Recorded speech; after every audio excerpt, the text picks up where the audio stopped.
Hey people, welcome to another episode of hashtag Filmstock Tryouts. I'm your host, Darren Fielding. I don't know why I said host, but anyway, thanks for joining us joining me. And this is where I am making my way through all the 35mm film stock I can find here in China and shooting it and then sharing my thoughts and the results. So hopefully it can inspire you and encourage you, and you can see more or less what to expect from these different film stocks. So today, one of my favorite black and white films that I've shot so far, Oriental Seagull.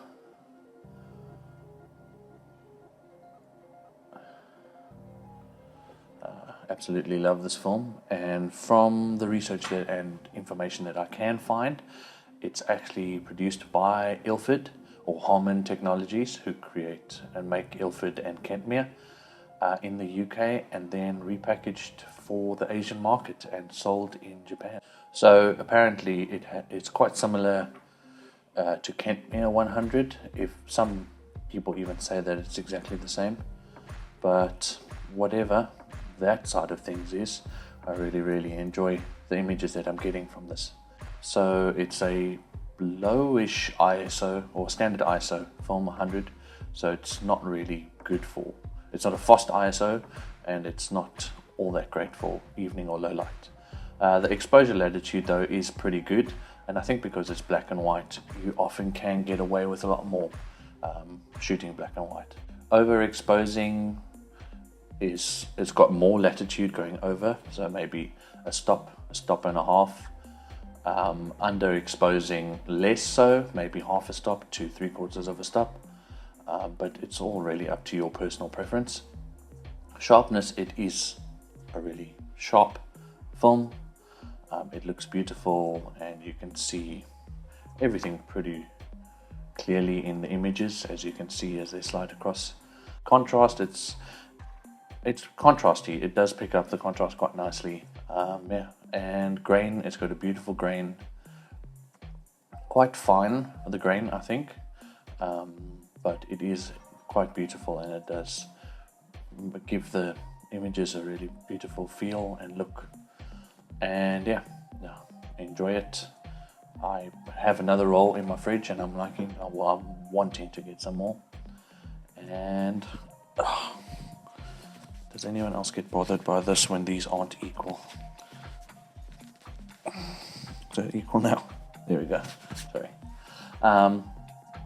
It does. The grain can tend to, if underexposed, it can break apart the image, I think. But from what I found so far, it's just on most film stocks, when underexposing, the grain and the image itself, the sharpness, does tend to fall apart when you're underexposing, and I think that's because the film is working so hard to try get those areas, and they're just underexposed, so there's no light, so it just becomes muddy.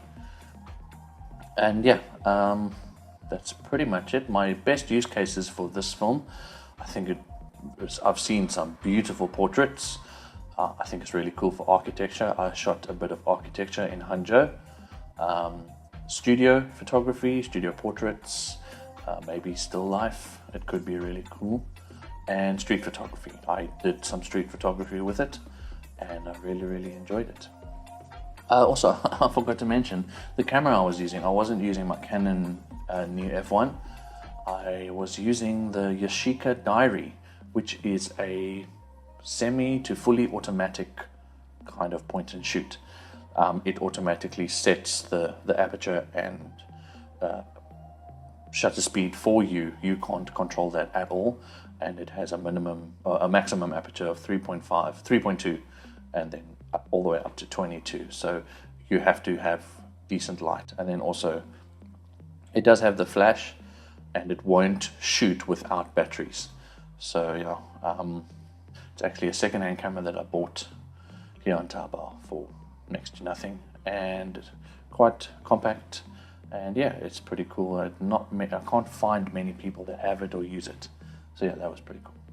So anyway, ending with two things. I really want to create community and just encourage whoever I can encourage, and be encouraged by all of you guys, your comments and sharing, and just likes and subscribing. All that does mean a lot to me, and recently surpassed 100 subscribers, which is really cool. I'm pretty awkward with these kind of things. I just want to create community. And with that said, I'd love to encourage you to check out these two really cool humans. The first one is Matt Durier. Surname is not spelled like you say it. Durier, but D-U-R-I-E-Z. Matt is a really cool guy and a wonderful black and white photographer from Devon in the UK. He shoots primarily film, I think. And he's very active in creating community and encourages so many on Threads and Instagram. He has a photographer of the week that he does every week, highlighting some really, really incredible work, and more so than that, incredible people. Also, he has a print shop where he has silver gelatin prints hand printed by him, and I think that's really, really cool. So definitely give that a check out. I'll put the link in the description for Matt Durier and his Threads, and I think his Instagram is at Matthew Durier, or Durier Photography, but it's the Durier part is D-U-R-I-E-Z for Americans, Z. And then the next person, amazing human, is Ruby Sanford Smith, and her handle is at Ruby Photographer. Ruby is a street and wedding photographer based in the UK, making some incredible work. She's part of the Urban Photographers Club that I'm part of, that's based in London, in England, although I'm not in London, England, but it's actually worldwide. And her work is amazing. Her color work and portraiture is just filled with character and love, and she often highlights others' work in her stories and just in her life. So just give them a check out, look at their work, take it in, be changed by it, and just give them a shout out, send them some love. We trying to build some community and encourage one another and learn from one another. So that's what it's about. And then it's time for the secret phrase.